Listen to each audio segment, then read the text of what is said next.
You might recognize Adam Cunningham's Dove Award-winning single, You Are My God.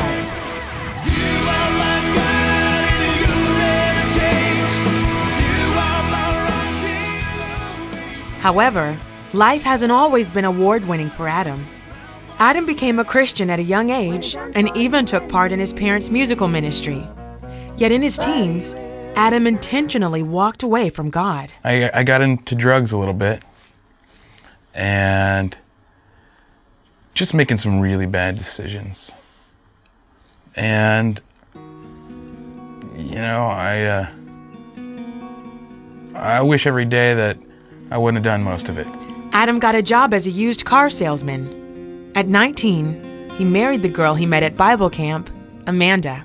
He didn't really have any desire or sense of responsibility to come home to his family and, you know, spend time with us on a daily basis. I was a terrible husband, terrible father to our oldest child, who was the only one around at that time, and I was just a jerk. I mean, in every essence of the word, I was selfish, very selfish. Kind of alienated everybody from, you know, my life, and didn't really talk to him a lot. Really didn't have any interest in talking to him a lot because that kind of reminded me of what I didn't want to be anymore, a Christian. Amanda became pregnant with their second child. 3 months into the pregnancy, we found out through an ultrasound that our little baby had something called gastroschisis. In the case of gastroschisis, skin doesn't form all the way over the baby's abdomen, leaving a hole that exposes the intestines. So looking at the ultrasound, we saw a baby and what appeared to be telephone cord, you know, the curly kind? But it wasn't. It was intestines. It floored me. I instantly changed my life. I was like, what?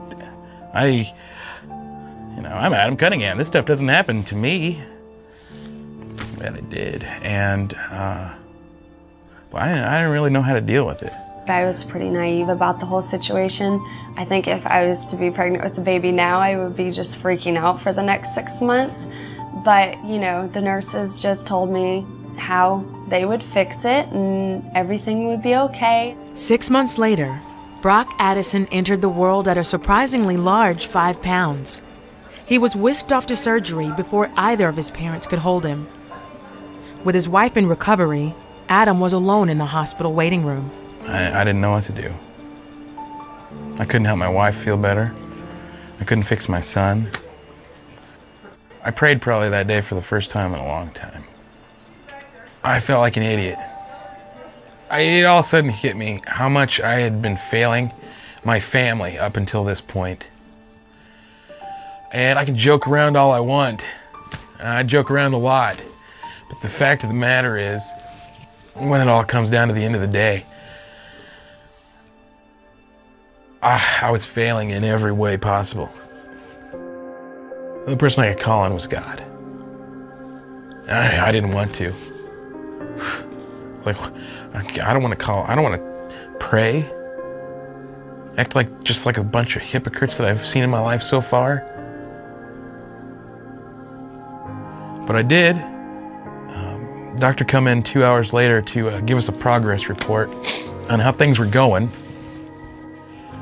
And he looks at us and says, I don't know how, but we've got it all back in. Remarkably, Brock left the hospital healthy just 3 weeks later. If you ask me, that's when I became a true Christian. That's when I made a decision to follow God. That's when I made a decision to be a better husband, to be a better father, to be a better person. He just, you know, decided that he wanted to change his life, decided he wanted to, you know, try and figure out what God wants him to do. Adam moved his family to North Carolina for a fresh start. He picked up his guitar for the first time since he was a child. He'd always played with his family, and I really didn't know the extent of how much they played until he picked it back up. It was neat, you know, to watch him be excited about something and you know, to really see his heart involved in something. I started leading worship. Started at a small church in Mocksville, North Carolina. It's the greatest church I've ever been a part of in my life. The people there completely put my faith back in Christians. Adam's name fell across the desk of two gentlemen in Nashville starting a music label. The family moved to Music City, and in 2007, Adam released his debut album. I think that Adam and I are both a good example of how you don't have to be a perfect person and you don't have to be a super Christian, and you know, that it doesn't matter what you've been through or how horrible of a person that you think you've been, that, you know, God can use anybody. Today, Adam and Amanda have 3 healthy children and a strong marriage. Adam leads a weekly worship service in Nashville called The Loop. Why should I spend my time living for God? I mean, that's the question right there. Why is God worth it and I'm not? I can't tell you. It's something everybody's got to figure out for themselves. And then get to that point where they make a decision. They don't recite a prayer. They make a decision. There was a song back when I was a little kid. It was called, "I Have Decided to Follow Jesus." Boom, there it is. That's the plan of salvation, right there. I've decided to follow Jesus. Hey-oh.